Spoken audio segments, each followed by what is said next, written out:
నమస్తే, welcome to GTS news. ప్రస్తుతం మనం కల్వకుర్తి నియోజకవర్గంలోని వెల్దండ గ్రామ పంచాయతీ బీజేపీ అలాగే బీఆర్ఎస్ బలపరిచిన అభ్యర్థి కనుగుల కన్యాకుమారి జోగయ్య వారి దగ్గర ఉన్నాము. వారిని అడిగి ఎలక్షన్ల క్యాంపెయినింగ్ ఎలా ఉంది, ప్రజలు ఏమంటున్నారు అనే విషయాల మీద వారిని అడిగి తెలుసుకునే ప్రయత్నం చేద్దాం. నమస్తే అండి. నమస్తే మేడం, ఎలా ఉన్నారు? బాగున్నాను మేడం. ఓకే, మరి మీరు బీజేపీ అలాగే బీఆర్ఎస్ పార్టీ బలపరిచిన అభ్యర్థి. అవును మేడం. మరి ఎట్లా అనిపిస్తుంది మీరు జనాల దగ్గరికి వెళ్ళినప్పుడు, ప్రజల దగ్గరికి పోయినప్పుడు వాళ్ళ యొక్క రెస్పాండ్ ఏ రకంగా ఉంది, ఏమంటున్నారు? ప్రజల దగ్గరికి పోయినప్పుడు ప్రజలకు ఇంతకు ముందు గెలిచిన నాయకులు ఎవరు ఏం చేయలేదు, మాకు నిన్ను గెలిపిస్తాం ఖచ్చితంగా, మాకు ఈ సీసీ రోడ్లు గాని, ఈ స్తంభాలు గాని, లైట్లు గాని, ఈ ఇండ్లు, మాకు ఇల్లు లేని వారికి ఇల్లు గాని, ఇవన్నీ వసతులు ఇయ్యాలం అని అంటారు మేడం జనాలు. ముఖ్యంగా మీ వెల్దండ గ్రామం చూసుకుంటే ఎట్లాంటి ఇబ్బందులు ఉన్నాయి, ఏ సమస్యలు ఉన్నాయి మేజర్ గా? మా వెల్దండ గ్రామంలో చాలా సమస్యలు ఉన్నాయి మేడం. మా వెల్దండ గ్రామంలో కోతులు వీధి కుక్కల దాడి చాలా తీవ్రంగా ఉంది మేడం. అవి ఎవరు పట్టించుకోవడం లేదు. ఇంకా చాలా పనులు, అన్ని స్తంభాలే గాని లైట్లే గాని, ఇప్పుడు నిన్న మొన్న ప్రచారానికి వెళ్ళినప్పుడు ప్రజలంతా మాకు గెలిచిన వాళ్ళు ఏం చేయలేదు, ఈ లైట్లను చూడు, ఈ స్తంభాలు చూడు, ఈ సీసీ రోడ్లు లేవు, చిమ్మ చీకట్లో మేము ఎట్లా ఉంటున్నాం చూడండి మేడం అని అందరూ చెప్పుకున్నారు మేడం. సరే నన్ను గెలిపించండి అమ్మా, ఉంగరం గుర్తుకు ఓటేసి నన్ను గెలిపించండి అని అందరికి చెప్పి. గతంలో కూడా మీరు పోటీ చేయడం జరిగింది, ఓడిపోవడం జరిగింది. ఈసారి మరి మీరు జనాల దగ్గరికి వెళ్ళినప్పుడు వాళ్ళ యొక్క రియాక్షన్ ఏ రకంగా ఉంది? అంటే గతంలో కూడా మీరు ఓడిపోయారు కాబట్టి, 2-3 టైమ్స్ ఓడిపోయారు కాబట్టి ఏమంటున్నారు? అంటే మీరు వాళ్ళని అడిగే పద్ధతి ఎట్లా ఉంది, వాళ్ళు ఏమని చెప్తున్నారు? గతంలో కూడా 2013లో టిఆర్ఎస్కి వెళ్ళి అప్పుడు కూడా సర్పంచ్గా పోటీ చేసిన మేడం. అప్పుడు ఓడిపోయినా ప్రజలకు సేవ చేయాలనే, అప్పుడు కూడా ప్రజలందరికీ సేవ చేద్దామనే ముందుకొచ్చినా, కానీ అప్పుడు ఓడిపోయినా మేడం. ఇంకా తర్వాత ఎంపీటీసీగా కూడా నిలబడ్డా మేడం. అప్పుడు కూడా నాకు ప్రజలంతా అవకాశం ఇస్తే ప్రజలకు సేవ చేద్దామని నేను అనుకొని, నేను అప్పుడు కూడా ముందుకు వస్తే అప్పుడు కూడా ఓడిపోయినా మేడం. ఈ ఒక్కసారి ప్రజలంతా నన్ను గెలిపేయాలని కోరుకుంటున్నా మేడం. మరి ఎట్లా ఉంది ఇప్పుడు మీ విలేజ్ లో గనక, అంటే బీఆర్ఎస్ పార్టీ అలాగే బీజేపీ పార్టీ రెండు కలిసి సంయుక్తంగా మీకే మద్దతు ఇచ్చారు, రెండు కలిసికట్టుగా ఉన్నారు కాబట్టి జనాభా ఎంత ఉంది, మీ వైపు ఎంత మంది మొగ్గు చూపే అవకాశం ఉంది చెప్పండి? 5,000 జనాభా ఉంది మేడం మొత్తంలో. బీఆర్ఎస్ బీజేపీ పార్టీ బలపరిచిన అభ్యర్థిని మేడం నేను.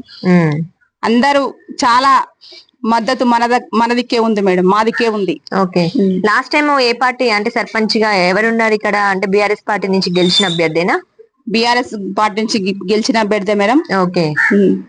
ఓకే, ఇప్పుడు ప్రధానంగా మీరు గెలిచిన తర్వాత ఏం సమస్యలు పరిష్కరిస్తామని చెప్తున్నారు? ముఖ్యంగా ఉన్న మేజర్ సమస్య, మీరు గెలవగానే నేను ఈ పని చేసి పెడతా, అదే వాళ్ళకి ఇంపార్టెన్స్ గా ఉన్న పని ఏమన్నా ఉందా?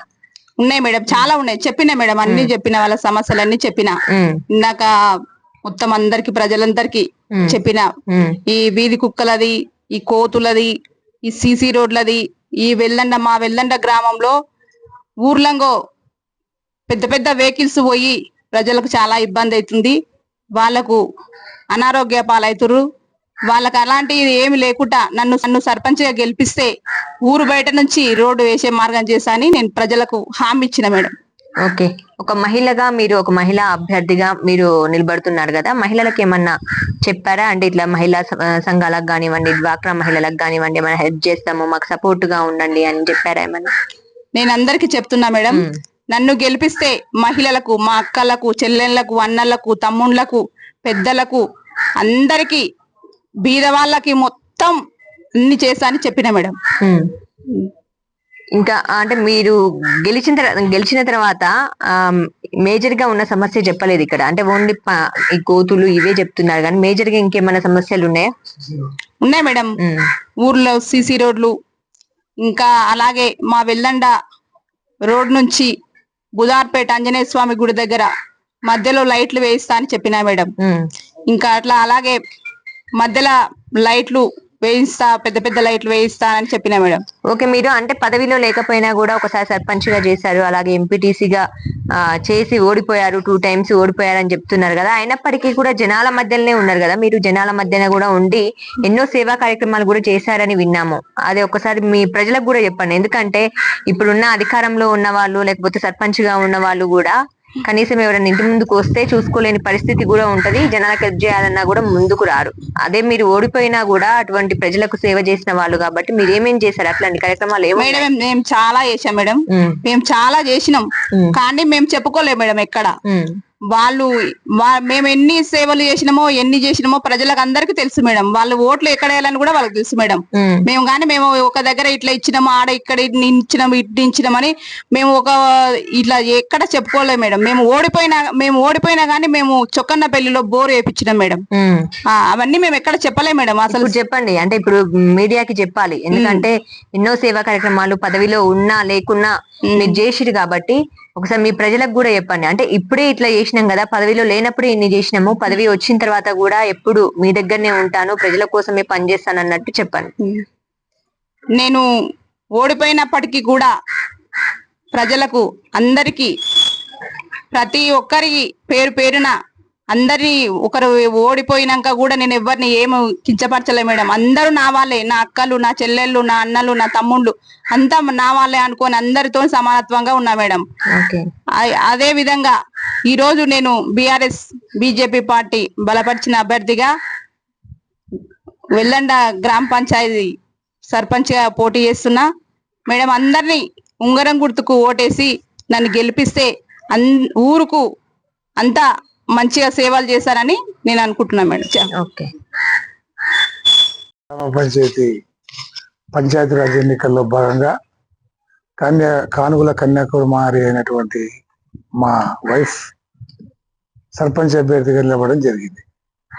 మేము గతంలో 2-3 times ఓడిపోయినా కానీ మేము ఎక్కడ ప్రజల మధ్యనే ఉన్నాం, కానీ ప్రజలకు దూరంగా ఎన్నడూ ఉండలేదు.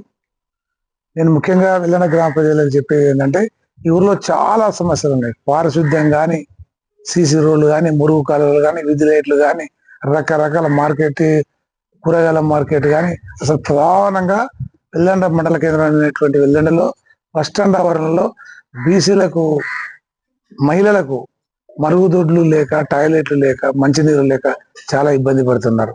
మేము ప్రజలకు ఏం చెప్తున్నాం అంటే, ఏ గవర్నమెంట్ వచ్చినా మహిళలకు పెద్ద పీట వేస్తామని చెప్తుంది, కానీ కాంగ్రెస్ గవర్నమెంట్ వచ్చి 2 ఏళ్ళ ఏం చేయలేదు.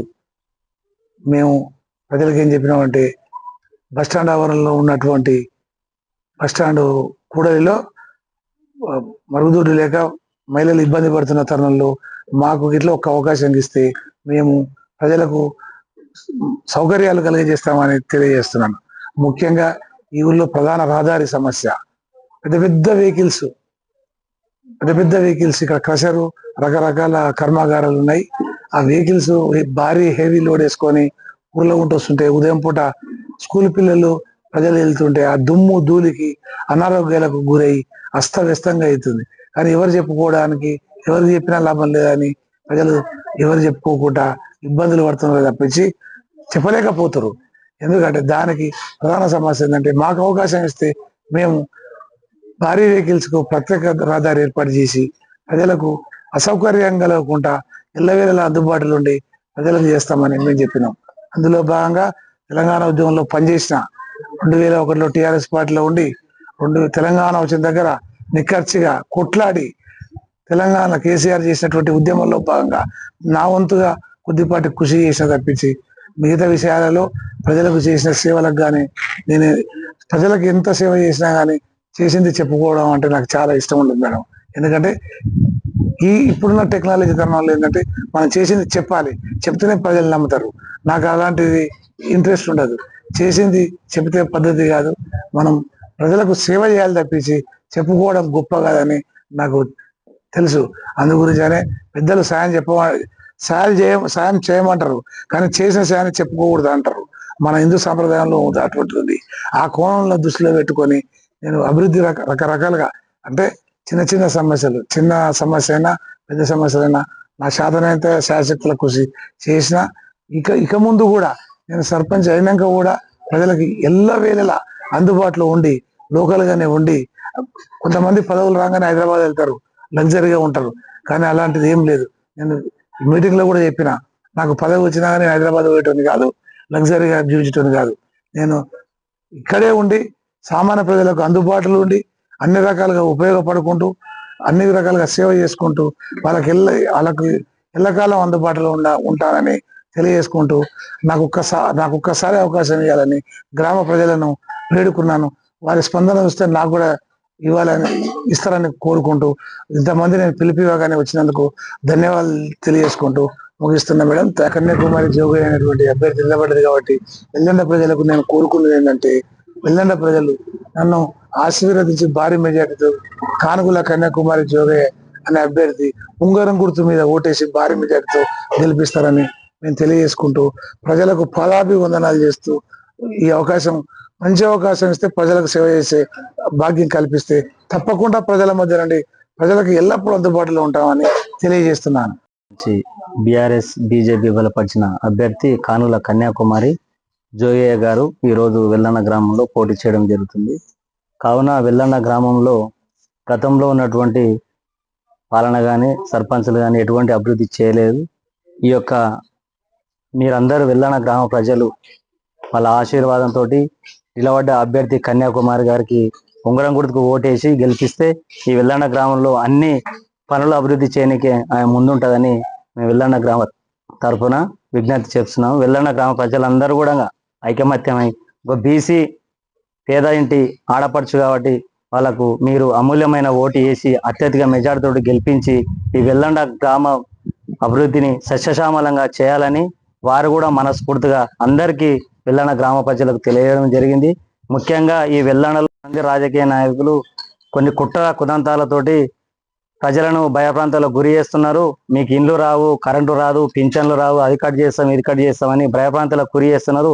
అయినా వారు ఎవ్వరికి కూడా భయపడకుండా కన్యాకుమారి వైపే ఉన్నారు. వెల్లన్న గ్రామ ప్రజలు భారీ మెజార్టీతోటి కన్యాకుమారిని గెలిపేయడానికి కూడా సిద్ధమయ్యారు. ఏకతాటికి అన్ని కులాల వారుగా ఎస్సీ ఎస్టీ బీసీ మైనార్టీ ఓసీలు అందరూ కూడా ఇక్కడ ఉన్నటువంటి సామాజిక వర్గంకి వెళ్ళి నిలబడినటువంటి పేద అభ్యర్థి కాబట్టి 2 సార్లు ఎంపీటీసీ సర్పంచ్గా ఓడిపోయిన కన్యాకుమారి గారికి వెల్లన్న గ్రామ ప్రజలు అందరూ మనస్ఫూర్తిగా ఉంగరం గుర్తుకు ఓటు వేసి భారీ మెజార్టీతో గెలిపించగలరని ప్రజలకు విజ్ఞప్తి కోరుకుంటున్నాను. అదేవిధంగా మేము నిలబడినటువంటి వార్డు మెంబర్లు 1వ వార్డు మెంబర్ నుంచి 14వ వార్డు మెంబర్లకు కూడా ప్రతి ఒక్కరు మా వార్డులో ఏదైతే వార్డు మెంబర్లకు పడతావో అదే అభ్యర్థి సర్పంచ్ అభ్యర్థి కూడా అదే ఓటు బ్యాంకు వస్తుంది. మేము ఛాయాశక్తుల అందరం కూడా రాత్రి పగలు లేస్తే ఓటు పంతే ఓటు ప్రజలను మేము అడిగి వేడుకుంటున్నాము. అదేవిధంగా వాళ్ళు కూడా ఏకతాటికమయ్యారు. ఏకపక్షంగా ఉంగరం గుర్తుకు పై వేసి వెల్లన్న గ్రామ ప్రజలు భారీ మెజార్టీతో గెలిపించాలని వాళ్ళ పాదాభివందనాలకు నమస్కరిస్తున్నాను.